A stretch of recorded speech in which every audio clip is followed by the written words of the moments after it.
Assalomu alaykum rahmatullohi, yaxshimisizlar? Charchamayapsizlarmi? Bugun bir bahonai sabab bilan safarimiz bor edi. Andijonga to'g'ri kelib qoldi.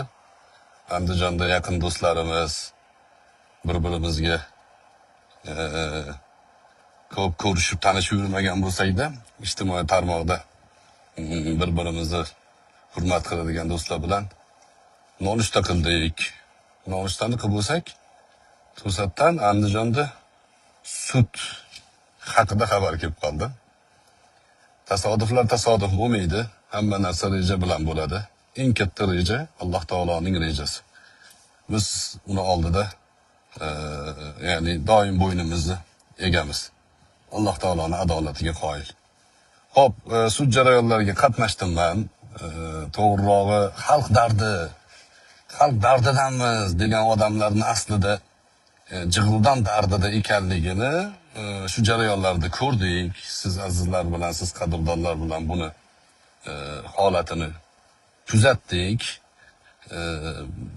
Ko'pchilikni uxlatishga harakat qilayotgan ba'zi toifalarni yolg'onlari bitta chiqishimiz bilan chilparchin bo'ldi. Esinglarda bor. Butun boshli xalqni aldashib, ya'ni boshqa narsaga bulg'ab ko'rsatishayotgan edi. Endi hozir o'sha bizni chiqishlarimizdan keyin to'xtanglarchi, savol berib ko'raylikchi degan narsalar ham yuzaga chiqdi. Yaxshilik inshaalloh. Sud jarayonlarida guvoh bo'lgan narsam o'ta ajoyib shaklda ketyapti. Sudyalar saviyasi baland, ancha intellektual va malakaga ega 3 ta sud kassatsiyani olib boryapti.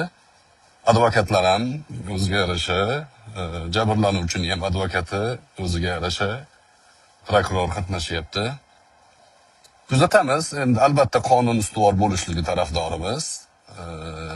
Ya'ni ijtimoiy bosim o'tkazib, axboriy bosim o'tkazib 8 million prosmotr bo'libdi mana shu videolarni o'zi. 36 taga yaqin video ishlangan ekan.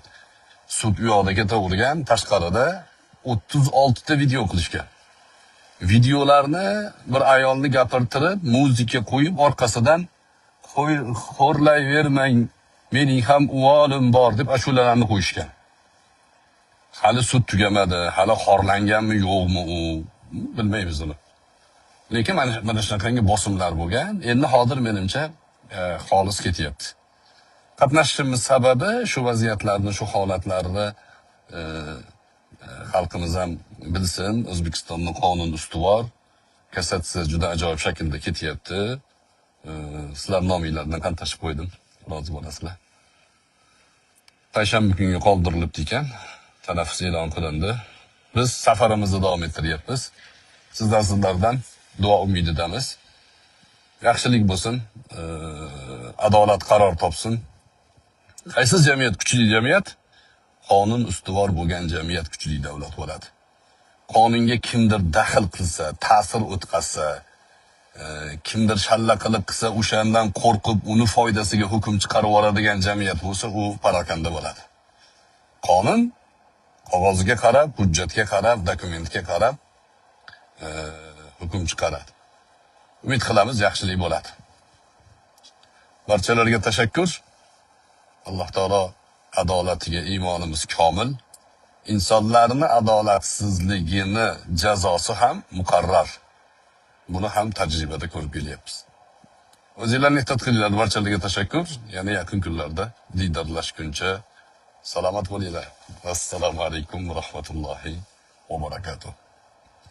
Facebook'dan qildim, chunki Facebook ko'proq bunaqa bahsli mavzular uchun yaxshi makon, manzil. Buni endi olishib, YouTube'larga, boshqa joylarga tarqatish rejamiz bor. Salomat bo'linglar. Kuzatishda davom etamiz.